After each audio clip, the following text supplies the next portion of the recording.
Yo, everybody, welcome back to my YouTube channel, and in today's video, I'll be breaking down the ending of episode 4 in Moon Knight. Now, what happens in this episode and what happens at the end is so confusing, and a lot of people do not know what happened. So that is why I'm here to break it down for you guys, so you can understand what's going on and what is happening. So without further ado, let's get started. But wait. Before we actually continue with the entire explaining Moon Knight episode 4 situation, I have some big news because I just got glasses. You see, a few weeks ago, I had to go to the eye doctor because my right eye had some pain. So I went to the eye doctor and they said that I need glasses, especially when I'm making my videos or looking at a screen or playing video games. So I have 2 pairs. This is my first pair of glasses. I like these ones better than the other ones, but these are my second ones. Now here are my other pair of glasses. They are pretty cool, but I like these ones better than the other ones. So I'm going to be wearing these ones in this video instead of these ones. But you will see me wearing these glasses in future videos. So yeah, let's switch back real quick. Whew, that's much better.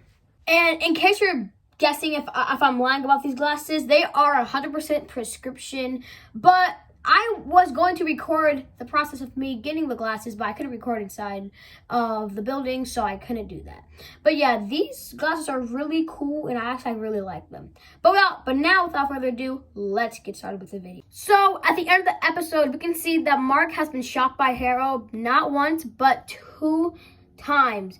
And as Mark is backing up slowly as he is getting shot, he falls into what seems to be a shallow level of water, but actually it gets deeper as the camera goes into the water, and we get to see that Mark is sinking in this water. And then it fades off to a film which looks really old, but it's about these 2 treasure hunters who are trying to find this ancient Egypt artifact. And this film is called Tomb Busters, I believe. But one of the explorers that's trying to find the artifact is named Stephen Grant. So that's a little hint of Stephen Grant being like a Egyptian geek.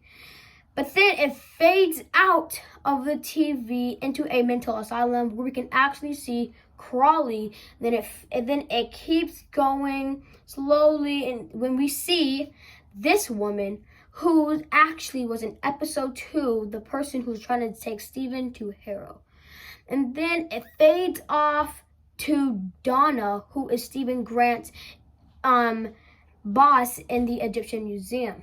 And then it shows us Layla, who is Mark Spector's wife. But she seems very unstable and crazy. I mean, it is a mental asylum, or is it? But then we see Mark in a wheelchair, and he's actually strapped to that wheelchair because he cannot walk as good as he used to, and he keeps trying to get up, apparently, according to this guy who is with the other girl who's trying to take Stephen to Harrow in episode 2.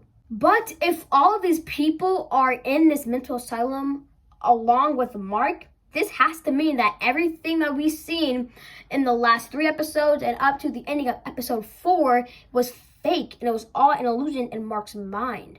Or was it? Well, that's why I'm here, and I'm going to answer that in this video, so do not worry. So I'm pretty sure most of you that are watching this have already heard that this show is based off of a Moon Knight comic. And I have read this Moon Knight comic several times, so I can break down scenes that have relations to the comic that are from the show. So let's get started with that right now. So at the beginning of the entire mental asylum view, we see all the people. We can see that Crawley is here, and Crawley is the person that Stephen always went to talk to him about his on and off visuals, and when he appears where he's in one place and he's in another place, he always go to that person to talk about it.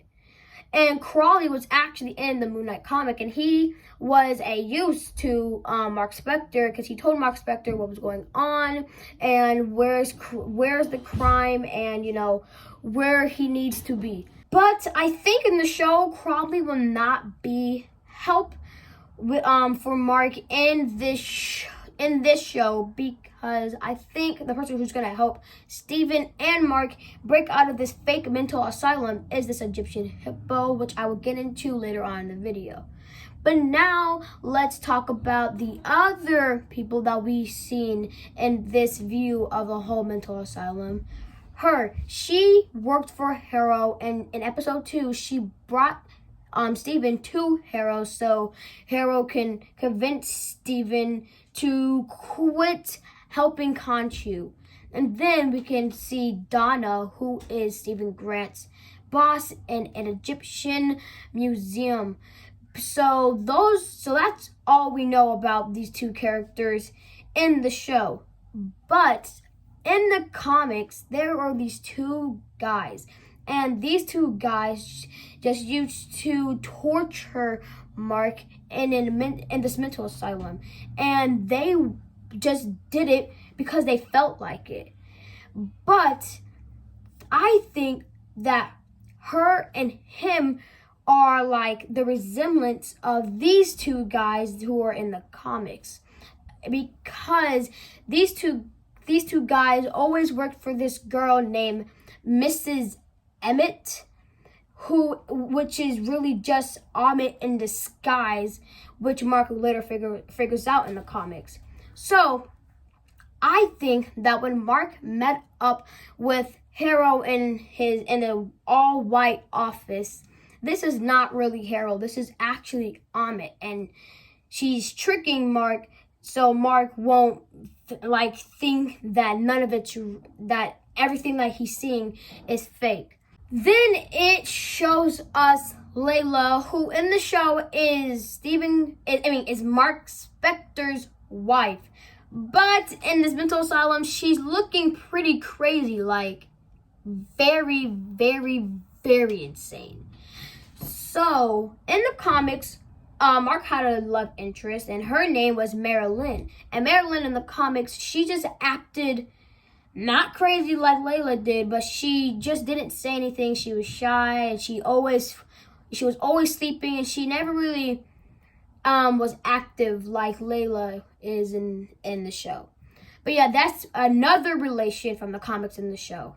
But now let's talk about the entire Mark and Steven physical touching scene, because this scene confused me so much. Out of everything that was in this episode, this was the one thing that mostly confused me, because Mark and Steven never came into physical contact because they couldn't, because they're the same person. And they're not twins. Steven is not like some twin of Mark, if that's what any of you are thinking. But somehow he was able to touch Steven, and I think I might know why. I think that the reason why Mark and Steven were able to come into physical contact is because... Wait a minute. Well, before I talk about this, I want to explain how the person who is behind all of this is Amit. So, in the comics, Amit has already been released, and she has put an illusion in Mark's head that he's in a mental asylum and that Moon Knight was never real. That was just a made-up character that he's been making up since he was 7 years old. So that's what happened in the comics. So, like I said before, I think that Harrow is actually Amit in disguise, and Amit is trying to capture Mark before Mark is able to break out of her illusion game. So, with that being said, I think that when Amit put this illusion around Mark, she separated his alters, being Steven Grant and Jake Lockley, because I think we all know for sure that the person in this red sarcophagus is Jake Lockley. But let's get back to the physical contact with Steven and Mark. Now, when Amit separated Mark and his alters, she trapped his alters in sarcophagus and these sarcophagus tombs, so they can't come out, or no one can help them come out. So I also think that in the next episode, Jake Lockley will finally be introduced, because another thing that I think is going to happen is that this Hippo, who is the goddess of life and childbirth, is going to help Mark, Steven, and Jake be put back into one body so they can escape this mind game and get back to the real world and actually fight Amit and make sure she gets sealed back to her tomb and never come out again. So what I think is going to happen is that after Mark and Steven are done screaming their brains off at this walking, living Egyptian god Hippo, whose name is Taweret, she's going to just silence them and then help them put all the officers back into one body and then help them defeat Amit and make everything go back to normal and let these people's minds be free and, not actually mental. And that's another thing I think. I think that the people are most definitely real, but I don't think that they're mental, because this is a mental asylum, but I don't think that they're mental. I feel like this is just, once again, a play that Amit has put on for Mark, so he thinks that he's actually in a mental asylum and everything that he's done and that he was doing is fake.